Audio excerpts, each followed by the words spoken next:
gue udah nggak ngikutin soalnya itu. Oh, udah diputuskan sama hakim tidak bersalah. Ada berapa orang itu kalau gue nggak salah. Jadi yang mau diundang itu berapa orang gitu ceritanya. Ya, biar apa, biar nggak tenggelam kasusnya bos, maksudnya seperti itu.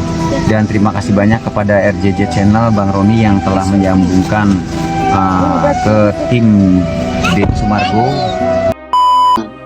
Kasus ini sudah mendapat perhatian nasional bahkan internasional gitu kan, heboh orang berbulan-bulan, tapi tidak ada respon untuk mempercepat itu penyelesaian perkara ini. Harus tunggu ini, jangankan hakim di pengadilan, kita yang mengikuti jalannya kasus PK ini di persidangan tahu persis bahwa siapa yang dikurung di dalam penjara saat ini bukan itu pelakunya. Ya itulah, kita sangat menyayangkan ya mandulnya ketegasan dan tumpulnya kewibawaan dari Kapolri Jenderal Listio Sigit Prabowo ini ya. Sangat-sangat menyayangkan. Sudah berapa bulan katanya tim susnya sudah bekerja, tapi tidak ada hasil, tidak ada progress report. Alasan terakhir katanya menunggu PK. Kok menunggu-nunggu? Ya kesalahan adalah kesalahan. Siapa yang dipegang oleh Ibu Rudiana ini sehingga institusi Polri begitu pasang badan untuk menutupi seluruh rekayasa yang disusun. Kalau tidak ada rahasia yang dipegang oleh Ibu Rudiana, saya tidak yakin Pak Kapolri, Bapak Kapolda begitu pasang badan untuk menutupi rekayasa yang dilakukan Ibu Rudiana di tahun 2016. Dari kami keluarga terpidana mengucapkan selamat kepada Bapak Haji Teddy Mulyadi telah terpilih menjadi Gubernur Jawa Barat periode tahun 2024-2029. Alhamdulillah, semoga kedepannya Jawa Barat semakin maju dan istimewa.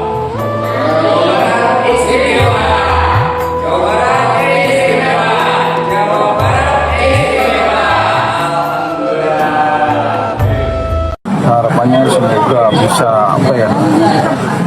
bisa memberikan tugas-tugasnya dengan baik, terus dengan adil dengan masyarakat kecil, bisa mengayomi, bisa memberikan keadilan buat masyarakat kecil. Ini udah yang nyoblos berapa kali? Sudah lupa sih. Sementara itu, Kepala Lembaga Pemasyarakatan Kelas 1 Kesambi Kota Cirebon, Yan Rusmanto mengatakan ada 651 warga binaan di lapas yang ikut memberikan hak suara. Dari jumlah tersebut, sebanyak 50 napi yang berhak memilih wali kota dan wakil wali kota Cirebon karena memiliki KTP Kota Cirebon. Antusiasme warga binaan dalam demokrasi tapi dari awal kita melaksanakan kegiatan sosialisasi bersama KPU, keinginan tahuan mereka atas keraguan-keraguannya sangat besar, terbukti daripada mereka banyak pertanyaannya. Ada berapa DPT Pak di sini? Kalau DPT ada 631, TPS-nya ada 2. Mereka sejauh ini mengenal para calon. Kalau kemarin dari KPU kan sudah mengenalkan, mengenal secara fisik.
menyambungkan ke tim Denny Sumargo.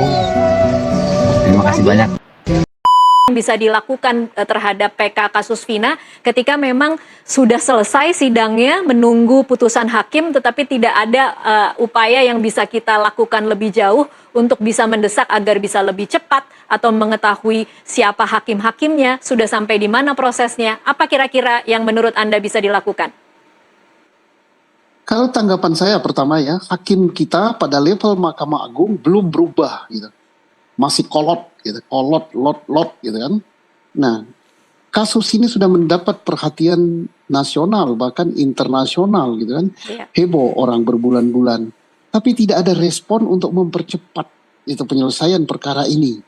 Harus tunggu ini. Jangankan hakim di pengadilan, kita yang mengikuti jalannya kasus PK ini di persidangan tahu persis bahwa siapa yang dikurung di dalam penjara saat ini bukan itu pelakunya.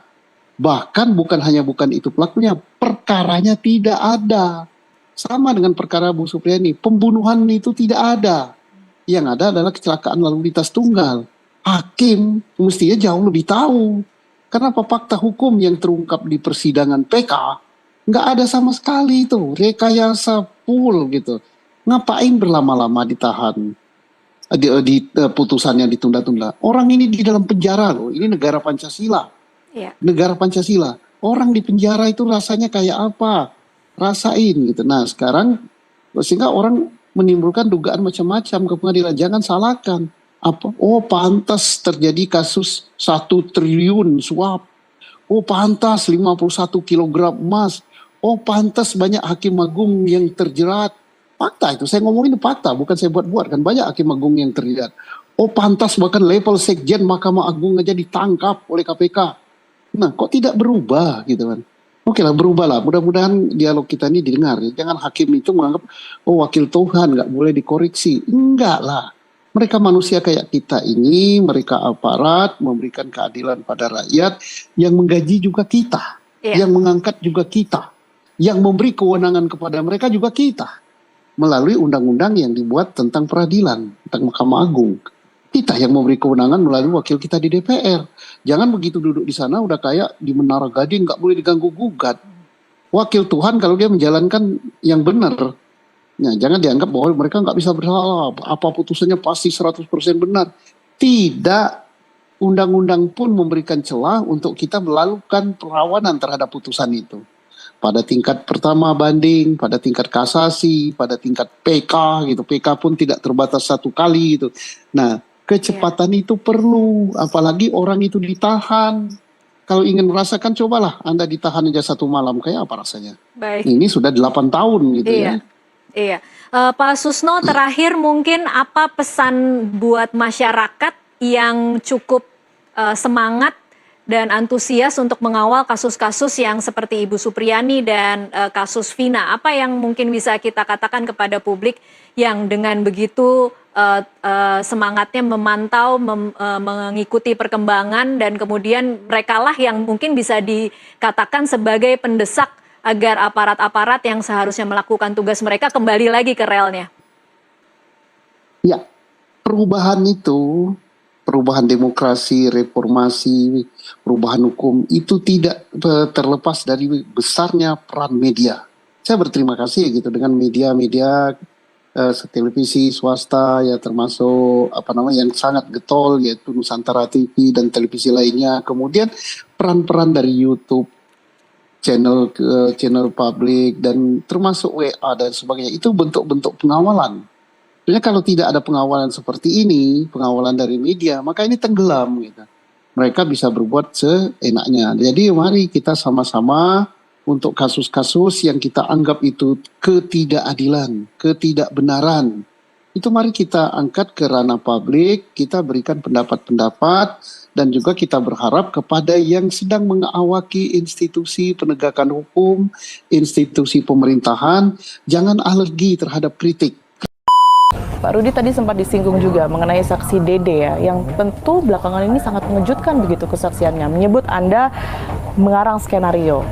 Kemudian juga 11 pelaku, nama-nama tersebut datang dari Anda, datang dari Ibtu Rudiana begitu.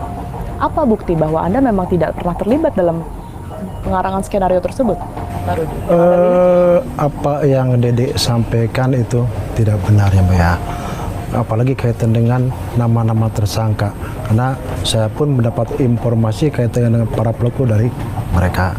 Dari AF dan juga Dede. Betul, dari Dedek. Baru kita kembangkan dan selanjutnya kita serahkan ke penyidik.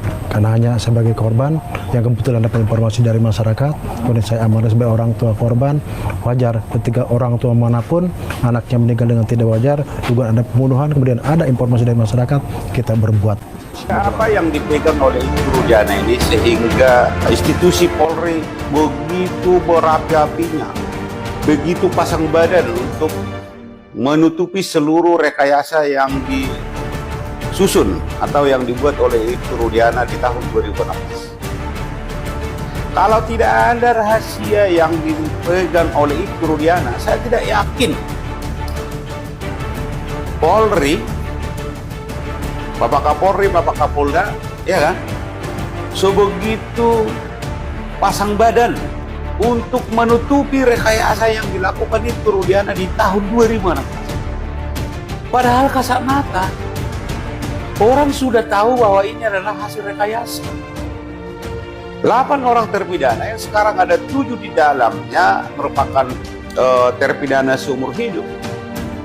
Orang sudah mengetahui bahwa itu adalah hasil rekayasa dan bukan mereka pelakunya.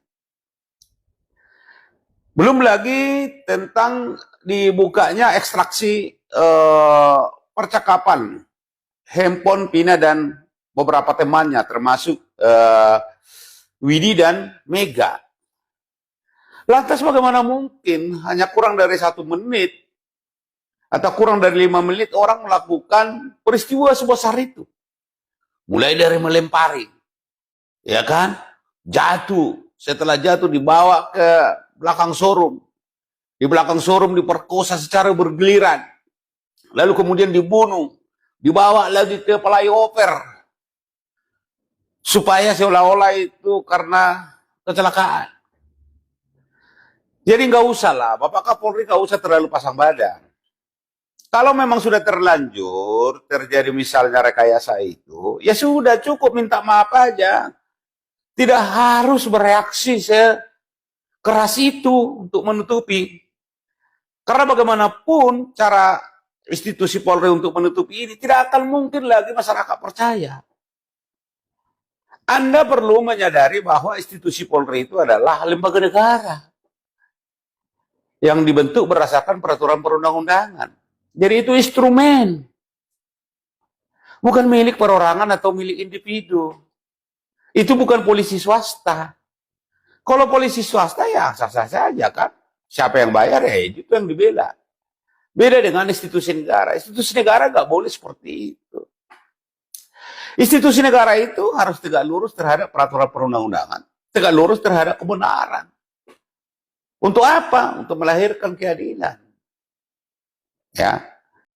Temanya tentang Kapolri ya, yang tidak tegas dalam menindak Rudiana, Aris Papua, Gugun Gumilar, 7 terpidana Pina Cirebon. Jadi polisi-polisi yang dianggap terlibat tapi kok nggak ditindak. Bahkan pengacara Bang Jutek Wongso sudah melaporkan mereka ke Mabes 4 bulan lalu, tapi kok tidak ada progres. Bagaimana itu?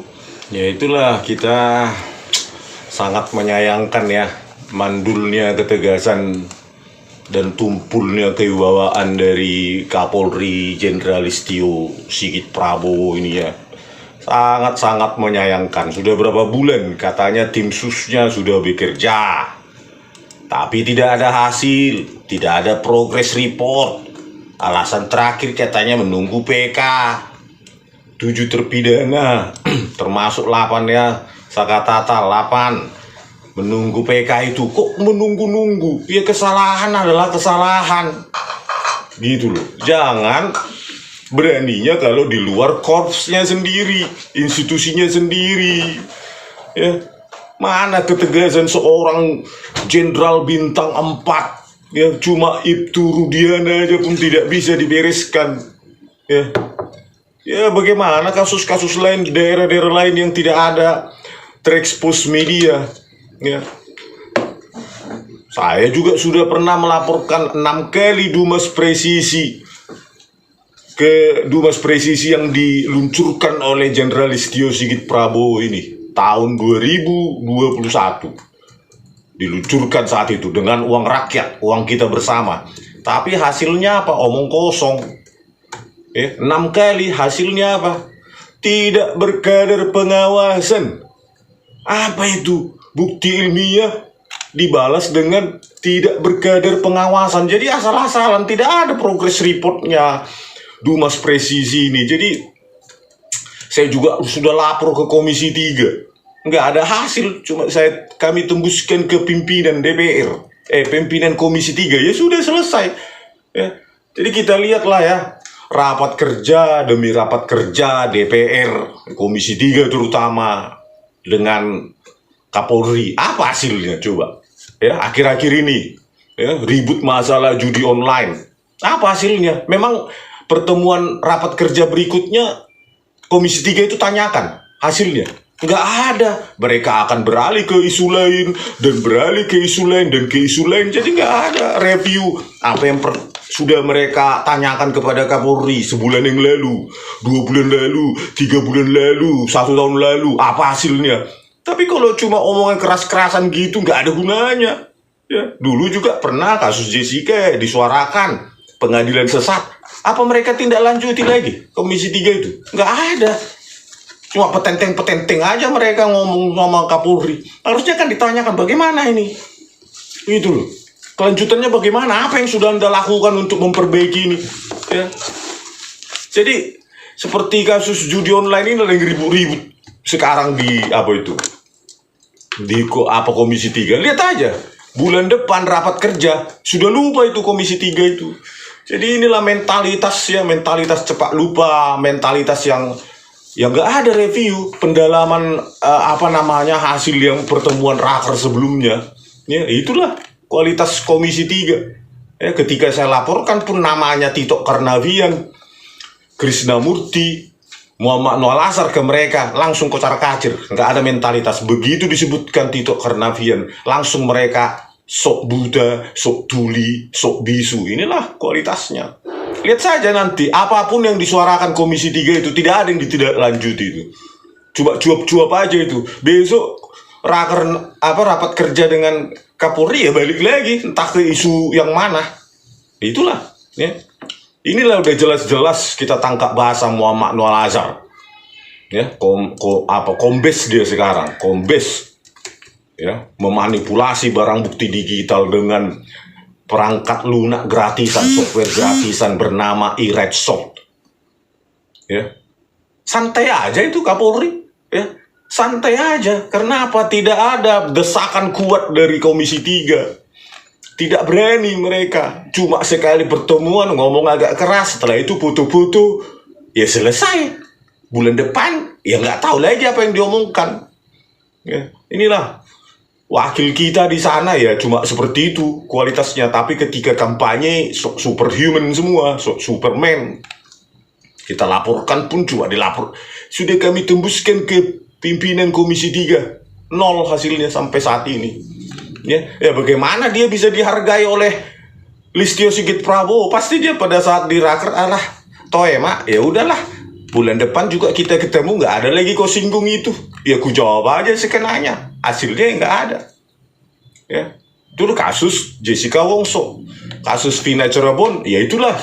Ya sampai saat ini apalah Satgas, apa itu, tim sus, nggak ada hasilnya. Ya, bolak-balik keluarga terpidana itu datang dari Cirebon ke Jakarta, nggak ada hasilnya.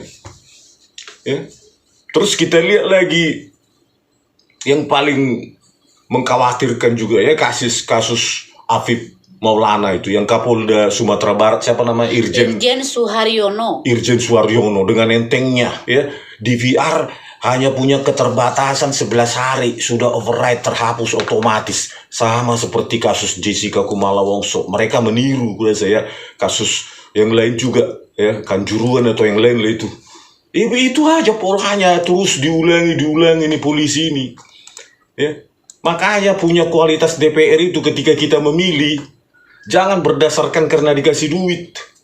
Tapi lihat profilnya, lihatlah ini, kita mau melapor kemana. Ya. Lapor ke mereka pun sia-sia. Sementara masyarakat sekarang takut dengan undang-undang ITE ini yang sudah berlaku puluhan tahun, yang katanya dibentuk oleh salah satunya adalah oleh Roy Suryo.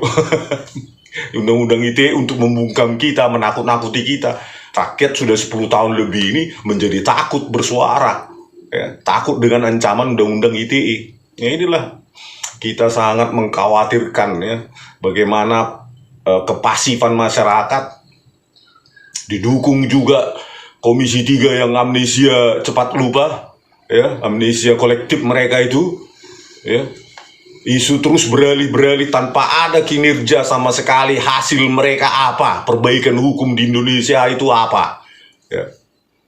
Hasilnya ya semakin bobrok. Hasil yang diawasi oleh Komisi 3 adalah kepolisian Republik Indonesia menjadi kepolisian terburuk, terkotor, terkorup se-Asia Tenggara.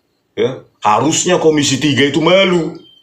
Bukan hanya kepolisian yang malu, mereka yang mengawasi itu harusnya malu. Tapi ya karena mereka tetap gajian 1 miliar 1 bulan, ya apa boleh buat ya. Tidur aja pun gaji kami tetap datang, pikirannya mereka. Inilah. Bapak dibakar ini, rambut Bapak dibakar, ini dibakar. Apanya dibakar? Paluan dibakar, Pak. Bagaimana caranya? Bakar pakai korek, dibasem basem. Mata juga dibasem, semuanya Pak, mata-mata dibasem.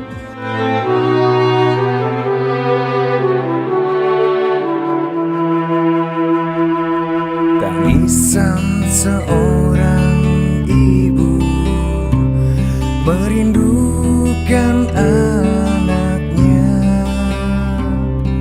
terpenjara jeruji bersih, hanya kepentingan penguasa.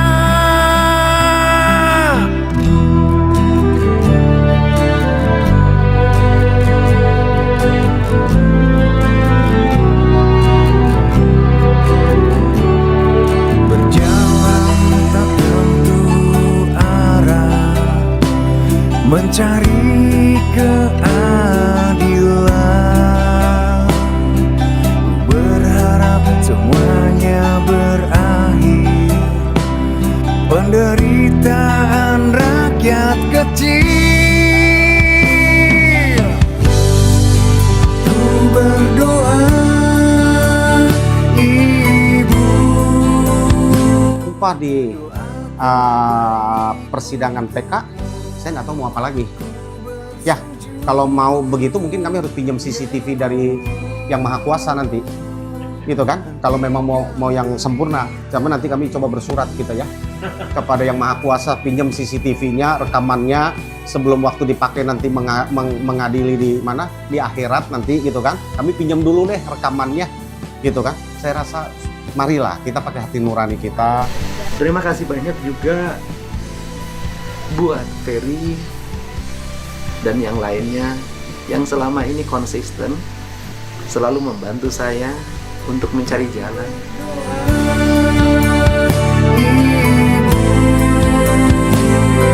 Doa terbaik untukmu, ku bersujud